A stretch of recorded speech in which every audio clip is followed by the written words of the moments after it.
এ কোরআন কাজ করেছিল। বন্ধুগণ,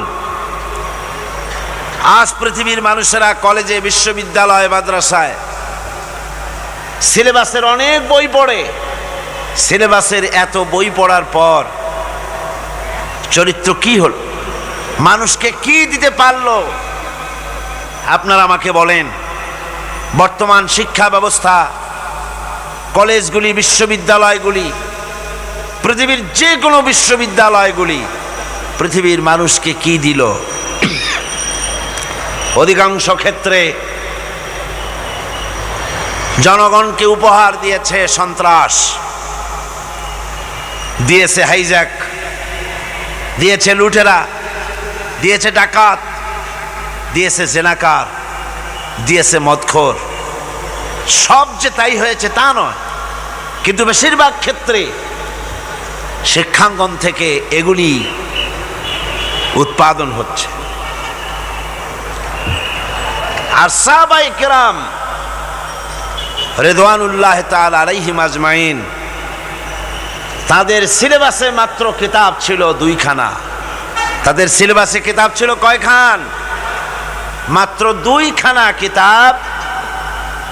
এই 2খানা কিতাবের, সিলেবাসের 2খানা কিতাব দিয়ে বিশ্বের শ্রেষ্ঠ মানুষে তারা পরিণত হয়েছিলেন। তার একখানা ছিল কিতাবুল্লাহ, আল্লাহর কোরআন, আর একখানা ছিল কি? হাদিস, রাসূলের সুন্নাহ। সিলেবাসের মাত্র 2খানা কিতাব পড়ার পর এই জাতির চরিত্র কোথা থেকে কোথায় চলে গেল। যারা ছিল চোর ডাকাত, তারা সম্পদের পাহারাদার হলো। যারা ছিল নারীর সতীত্বের জম, তারা নারীর সতীত্বের পাহারাদার হলো। যারা মানুষের রক্ত মাংস নিয়ে খেলা করত, তারা জনগণের রক্ত এবং সম্পদ, ইজ্জতের, নিরাপত্তার মুহাফেজ হয়ে গেল। এই যে বিরাট পরিবর্তন আসলো, এই পরিবর্তন আনয়নের পেছনে সবচাইতে বড় ভূমিকা ছিল কোরআনের। সবচাইতে বড় ভূমিকা কার? আল্লাহ রাব্বুল আলামিন বলেছেন, আলিফ লাম রা, কিতাবুন আনজালনাহু ইলাইকা লিতুখরিজান নাসা মিনাজ যুলুমাতি ইলান নূর। আলিফ লাম রা, কিতাবুন আনজালনাহু ইলাইকা, হে নবী, আমি আপনার প্রতি একখানা কিতাব অবতীর্ণ করলাম। এটা এমন একখানা কিতাব যা দিয়ে আপনি লিতুখরিজান নাসা মিনাজ যুলুমাতি ইলান নূর, মানব মণ্ডলীকে অন্ধকার সমূহ থেকে, পঞ্জীভূত জমাট বাঁধা অন্ধকার সমূহ থেকে মানুষগুলিকে আলোর দিকে নিয়ে আসবেন। এই জন্য কোরআন দিলাম। কোরআন এসেছে মানুষকে অন্ধকার থেকে আলোর দিকে টেনে আনার জন্যে। অন্ধকার সমূহ, এর অর্থ হচ্ছে পৃথিবীতে মানুষের তৈরি করা যত মতবাদ আছে সব হলো অন্ধকার, আর আলো হচ্ছে ইসলাম। আলো কি? সবাই বলেন, আলো কি? ইসলাম। রাসূল করিম সাল্লাল্লাহু আলাইহি ওয়াসাল্লাম এই কোরআন দিয়েই মৃত্যুপ্রায় জাতিটাকে পৃথিবীর শ্রেষ্ঠ জাত বানায় দিলেন। তার মধ্যে যে জিনিসটি তিনি সৃষ্টি করেছিলেন, যার মাধ্যমে জাতির এই উন্নতি হলো, অগ্রগতি হলো, সেটা হলো ঈমান। সে জিনিসটা কি ছিল? আরো জোরে বলেন, সেটা কি ছিল? ঈমান, বিশ্বাস। এই বিশ্বাস, এই ঈমান, এটার মূল্যই সবচাইতে বেশি। আপনি কতবার সেজদা করলেন, কতবার পূর্ব পশ্চিমে মুখ ঘুরালেন, এটাই কিন্তু মূল কথা নয়। গত দুদিন এ কথাই আপনাদের সামনে আলোচনা করা হয়েছে। আজকে বাকি কথাগুলি বলবো ইনশাআল্লাহ। সবাই বলেন ইনশাআল্লাহ। একটু জোরে সোরে জিকির করেন, লা ইলাহা ইল্লাল্লাহ, লা ইলাহা। গত 2 দিন আমরা আলোচনা করতেছিলাম যে বিষয়ের উপরে, সে বিষয়টা ছিল এই, আল্লাহ পাক বলছেন লাইসাল বিররা আন তুওয়াল্লু ওয়ুজুহাকুম কিবালাল মাশরিকি ওয়াল মাগরিব ওয়ালাকিন্নাল বিররা মান আমানা বিল্লাহি ওয়াল ইয়াউমিল আখিরি ওয়াল মালাইকাতি ওয়াল কিতাবি ওয়ান নাবিয়্যিন লাইসাল বিররা আন তুওয়াল্লু ওয়ুজুহাকুম, পূর্ব পশ্চিমে মুখ ঘোরানো, তোমাদের চেহারাটা পূর্ব পশ্চিমে ঘোরানো, এটাই প্রকৃতপক্ষের কোনো কল্যাণমূলক কাজ নয়। আসল নেক কাজ হচ্ছে মান আমানা বিল্লাহ, যে ব্যক্তি আল্লাহর প্রতি ঈমান এনেছে। এই ঈমান বিল্লাহর উপরেই আমরা কথা বলতেছিলাম আপনাদের সামনে। প্রথম দিন আলোচনা করেছিলাম ঈমানের পরিচয়, মনে আছে আপনাদের? মনে নাই? প্রথম দিন আলোচনা করেছিলাম ঈমানের পরিচয়। আর গতকাল কি করেছি? ঈমানের গুরুত্ব। গতকাল করেছি ঈমানের গুরুত্ব। আজকের আলোচনা করব ওই একই বিষয়, ঈমান বিল্লাহর উপরে, একই বিষয়ের উপরে। আজকের বিষয় হচ্ছে ঈমানের উপকারিতা, ঈমান বিল্লাহর উপকারিতা। আল্লাহর উপরে ঈমান আনলে পরে উপকারটা কি হয়, এই কথাগুলি আজকে আলোচনা করব ইনশাআল্লাহ। সবাই বলেন ইনশাআল্লাহ। আমা তৌফিকি ইল্লা বিল্লাহ, সুবহানাকা লা ইলমা লানা ইল্লা মা আল্লামতানা। এই পৃথিবীতে মানুষ কোন সময় নিজেকে অনেক বড় মনে করে, আবার কোন সময় নিজেকে অত্যন্ত হীন নীচ মনে করে। যখন নিজেকে বড় মনে করে তখন তো কেউ বলেই বসে আনা রব্বুকুমুল আলা মান আসাদ্দু মিন্না কুওয়া, আমার চাইতে শক্তি আর কার আছে, আমার চাইতে শক্তিশালী আর কে হতে পারে, আর আমি হচ্ছি তোমাদের বড় প্রভু, এরকম বলে। আবার কখনো নিচে নামতে নামতে এত নিচে নামে, গাছ পাথর সাপ সিংহ বাঘ শিয়াল বিড়াল এগুলির সামনে মাথা নত করে। এখন এ মানুষের আসল পজিশনটা কি, মূল পজিশন কি? ঈমান তাকে পজিশন শিখায়। ঈমানের প্রথম উপকারিতা যেটা, সেটা হলো তার মধ্যে আত্মসম্ভ্রম, শখসিয়ত, পার্সোনালিটি সৃষ্টি করে দেয়, আত্মমর্যাদার উন্মেষ ঘটিয়ে দেয়। আল্লাহর প্রতি ঈমান মানুষকে দীনতা থেকে, হীনতা থেকে, নীচতা থেকে উদ্ধার করে মর্যাদার উচ্চ শিখরে আরোহণ করিয়ে দেয়। সে অন্যের নিকটে হাত পাতত, সে গাছের সামনে মাথা নত করত, সে পাথরের সামনে মাথা নত করত, সাপকে ভয় পেত, সাপকে পূজা করত।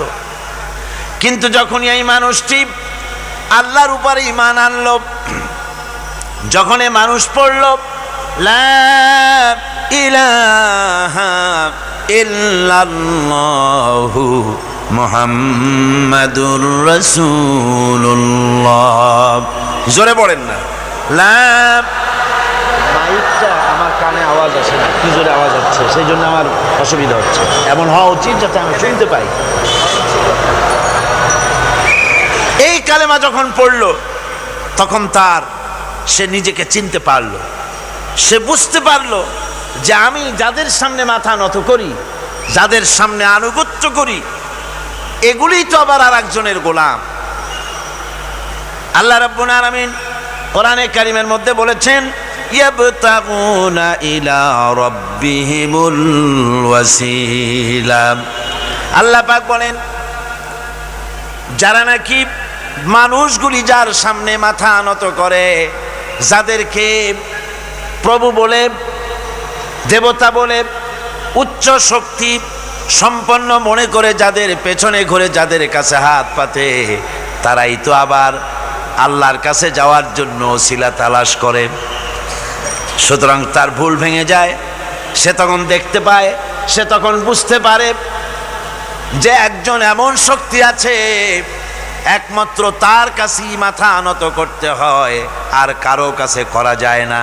কোরআনে কারীম বলছে, ইন্নাল্লাযীনা তাদউনা মিন দুনিল্লাহি ইবাদুন আমসালুকুম।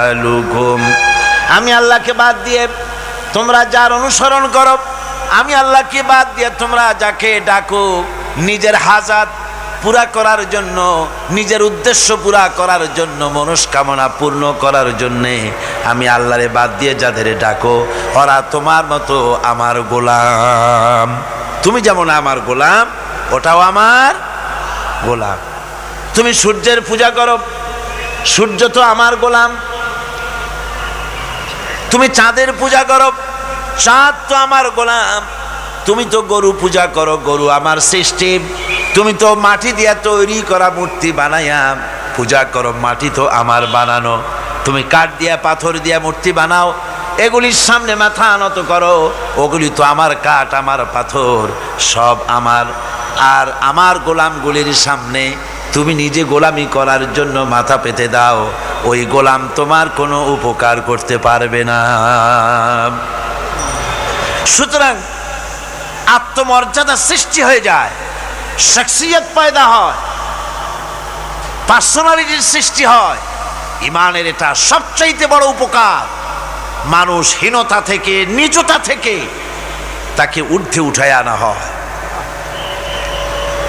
মানুষ দেখতে পায়, যদি চোখ থাকে, যদি আকল থাকে, তাহলে দেখতে পায় যেগুলির সামনে তারা মাথা নত করে ওগুলি নিজেরও কোনো উপকার করতে পারে না, অন্যকে উপকার করা তো দূরের কথা, অপরের উপকারও সে করতে পারে না। একবার আল্লাহ নবীর কাছে এক মুশরিক এসেছিলেন। একজন মুশরিক এসেছে একটা ভাঙ্গা মূর্তি নিয়ে এসেছে। হুজুর বললেন, তোমার মূর্তি ভাঙ্গা কেন? লোকটি বলল, হুজুর এটা হচ্ছে আমার খোদা, এইটারই নিয়ে আমি সব সময় থাকি, যাতে সব রকমের বিপদ থেকে আমি বাঁচতে পারি। প্রতিমধ্যে আমার পেশাব পায়খানার হাজত হলো, এই মূর্তিকে আমি রাস্তায় দাঁড় করায় রেখে চলে গেলাম। পেশাব পায়খানার কাজ শেষ করে এসে দেখি যারে আমি খোদা বলি, যে আমারে যে বিপদ দিয়ে বাঁচাবে, তার মাথা থেকে পা পর্যন্ত একদম ভিজা। ভাবলাম নিশ্চয়ই কোনো বরকতের পানি ছাড়া আর কি হতে পারে। এটাকে বরকতের পানি মনে করে আমি যখন চাটা আরম্ভ করলাম, চাটতে গিয়ে দেখি কেমন টক টক লাগে, আর একটা উদ্ভট উৎকট একটা দুর্গন্ধ, অ্যাসিডের মতো ঝাঁঝালো গন্ধ। জিনিসটা কি? চিন্তা করলাম, পানিটা যদি বরকতের হবে তাহলে তো এই রকমের গন্ধ হওয়া উচিত না। পরে এদিক ওদিক তাকায় দেখি দূরে একটা কুকুর দাঁড়ানো আছে, আর তার নিচের থেকে পানি টপকাচ্ছে। তখন বুঝলাম যে এটা কোন বরকতের পানি। কয়, হুজুর মেজাজটা খারাপ হয়ে গেল, ঠ্যাংটা ধরে একটা আছাড় মারলাম। কুত্তার পেশাব দিয়া তুই নিজেরে বাঁচাইতে পারিস না, আমারে বাঁচাবি কেমনে? ওর জেহেন খুলে গেছে। হুজুর সাল্লাল্লাহু আলাইহি ওয়াসাল্লাম হেসে দিলেন। হাদিস শরীফে এসেছে, এই একদিন হুজুর হেসেছিলেন যখন তার দন্ত মোবারক সব বিকশিত হয়েছিল। হুজুর বলছেন, আমার কাছে কেন এসেছো তোমার এই ভাঙ্গা খোদারে নিয়ে? লোকটি বলছে, হুজুর আমি বুঝতে পেরেছি, আমি তো ভুলের মধ্যে ডুবেছিলাম, আমি বুঝতে পেরেছি এগুলি তো আসলে কিছুই না, আমি সত্যের সন্ধানে এসেছি, সত্যের আলোকে আমাকে পৌঁছে দেন। নবীজি পড়লেন, পড়ো লা ইলাহা ইল্লাল্লাহু মুহাম্মাদুর রাসূলুল্লাহ। এরা আপনাকে কি সাহায্য করবে? ও তো নিজের সাহায্যই করতে পারে না। কথা ঠিক কিনা? জোরে বলেন, পারে? পারে না, নিজেরই নিজে বাঁচাতে পারে না, আপনারে বাঁচাবে কেন? এই জন্য ইমান যখন আনে, ইমানের সবচাইতে বড় উপকারিতা হচ্ছে মানুষকে আত্মমর্যাদা দিয়ে দেয়। তার সম্মান, নিজের সম্মান সে বোঝে, সে বুঝতে পারে যেহেতু ক্ষমতা দুনিয়ায় কারো নাই, ক্ষমতার মূল উৎস আমার আল্লাহ রাব্বুল আলামিন। আল্লাহ পাক বলেছেন আন্নাল কুওয়াতা লিল্লাহি জামিআ, সমস্ত ক্ষমতার উৎস কে? সন্দেহ আছে? আপনারা যেভাবে আল্লাহর নাম জিজ্ঞেস করলে যেভাবে বলেন, তাতে মনে হয় কিসের ফেব্রুয়ারিতে রোজা আসবে, রোজা এখনই শুরু হয়ে গেছে। আপনারা ভাতও খান নাই, ইফতারও করেন নাই, সেহরিও কপালে চটে নাই, এমনই দুরবস্থা। এরকম তো হওয়া উচিত না। আমি তো দীর্ঘদিনের লালিত স্বপ্ন ইসলামের বিপ্লব হবে চট্টগ্রাম থেকে, আর সেই মুজাহিদরা যদি আল্লাহর নামটা নিতে, যদি মহব্বতের সাথে না নিতে পারে, তো একটা কথা হইল। জোরে সরে বলেন, সমস্ত ক্ষমতার উৎস কে? হ্যাঁ, এবার না বোঝা গেল যে পারবেন। আল্লাহ পাক হচ্ছেন সমস্ত ক্ষমতার উৎস। এইটা যদি বিশ্বাস করেন, তাহলে আপনাকে পরাভূত করতে পারে, পরাজিত করতে পারে এমন ক্ষমতা এই পৃথিবীতে কারো। আল্লাহ রাব্বুল আলামিন বলেছেন ওয়ামা লাকুম মিন দুনিল্লাহি মিন ওয়ালিয়্যিন ওয়ালা নাসীর, তিনি ছাড়া তোমাদের কোনো অভিভাবকও নাই, সাহায্যকারীও নাই। মুমিনের ওলি কে? মুমিনের অভিভাবক কে? সাহায্যকারী কে? আল্লাহ পাক। আমার বন্ধুগণ, সুতরাং পার্সোনালিটি তৈরি হবে।